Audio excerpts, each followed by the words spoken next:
Bismillahirrahmanirrahim. Assalamualaikum warahmatullahi wabarakatuh. Waalaikumsalam warahmatullahi wabarakatuh.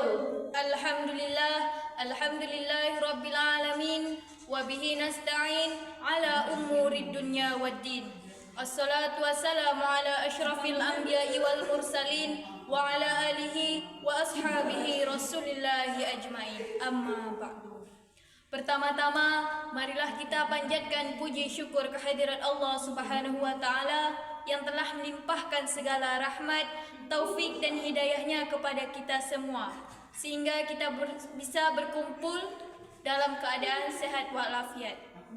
Salawat serta salam tidak lupa buat junjungan alam, yakni Nabi besar Muhammad sallallahu alaihi wasallam, dengan iringan doanya, Allahumma salli ala Sayyidina Muhammad wa ala alihi Sayyidina Muhammad.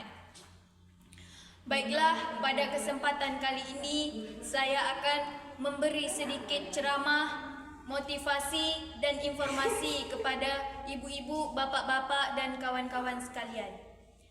Pada kesempatan kali ini saya akan membahas mengenai mulianya menahan amarah. Jadi bisa dikatakan judul besarnya yaitu mulianya menahan amarah. Jadi semua orang pasti pernah marah.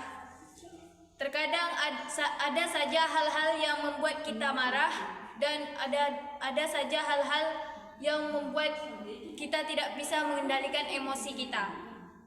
Jadi dan kita harus akui, marah banyak sekali menimbulkan perbuatan-perbuatan atau perilaku-perilaku manusia yang dapat diharamkan oleh Allah Subhanahu wa taala. Seperti misalnya ketika teman-teman atau ibu-ibu, bapak-bapak sekalian kalau sedang marah bisa memukul, melempar sesuatu atau bahkan menyiksa dan menyakiti orang. Dan dalam keadaan marah, ibu-ibu, bapak-bapak dan teman-teman bisa menuduh orang, mencaci maki orang, dan bisa berkata-kata kotor atau bentuk kezaliman lainnya, ya kan? Teman-teman yang dimuliakan oleh Allah Subhanahu wa taala, ketahuilah bahwa hamba-hamba yang bertakwa, meskipun mereka tidak luput dari amarah, tetapi mereka akan selalu berusaha melawan keinginan hawa nafsu untuk marah itu. Mereka mampu meredam kemarahan mereka karena Allah Subhanahu wa taala. Jadi hadirin yang dimuliakan oleh Allah Subhanahu wa taala, dapat kita lihat dalam surah Al-Imran ayat 134, Allah Subhanahu wa taala berfirman, Bismillahirrahmanirrahim. Allazina yunfikuna fis sarra'i wad dharra'i wal kaziminal ghaiza wal 'afina 'anil nas wallahu yuhibbul muhsinin.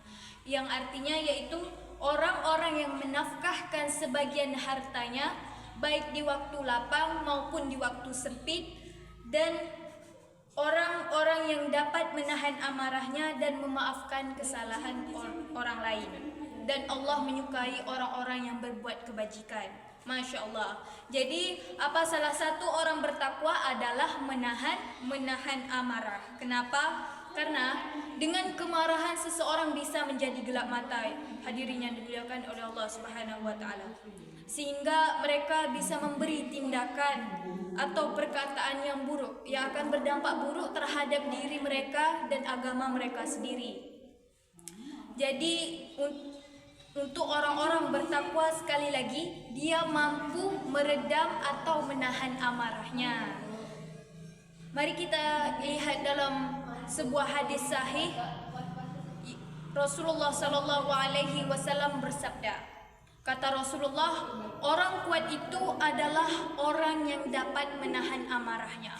Bukan orang yang kuat itu dalam istilahnya orang yang pandai berkata-kata, orang yang pandai mengadu domba, mencaci maki, berkelahi dan segala macam. Tetapi kata Rasulullah, orang yang kuat itu adalah orang yang dapat menahan amarahnya. Masya Allah. Jadi Nabi menginginkan kita, dan Nabi berkata, janganlah engkau marah, kata Nabi. Dan Allah sangat mengapresiasi orang-orang yang dapat menahan amarah ini. Karena memang tidak mudah kita sebagai manusia untuk menahan emosi yang terlalu berlebihan, untuk menahan amarah kita, karena memang tidak mudah.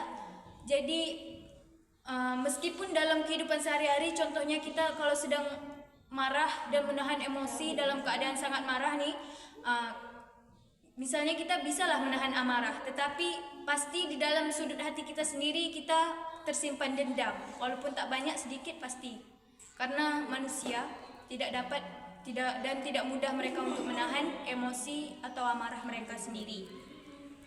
Jadi hadirin yang dimuliakan oleh Allah Subhanahu wa taala, salah satu kunci kita masuk surga adalah jangan marah atau jangan jadi orang pemarah. Dan dapat kita lihat hadirin yang dimuliakan oleh Allah Subhanahu wa taala, ternyata ada juga saat-saat kita boleh marah dan ada juga saat-saat kita tidak boleh marah. Yang seperti dikatakan dalam kitab karya Imam Al-Ghazali, beliau membagi amarah ini menjadi 3 macam, hadirin. Jadi marah yang pertama yaitu marah terpuji. Jadi contoh amarah terpuji ini adalah ketika kita membela harta, dalam membela agama kita boleh marah. Yang kedua yaitu amarah yang diharamkan, yaitu contohnya amarah yang diharamkan ini adalah kita dalam membela kebatilan. Yang ketiga, amarah yang diperbolehkan. Contohnya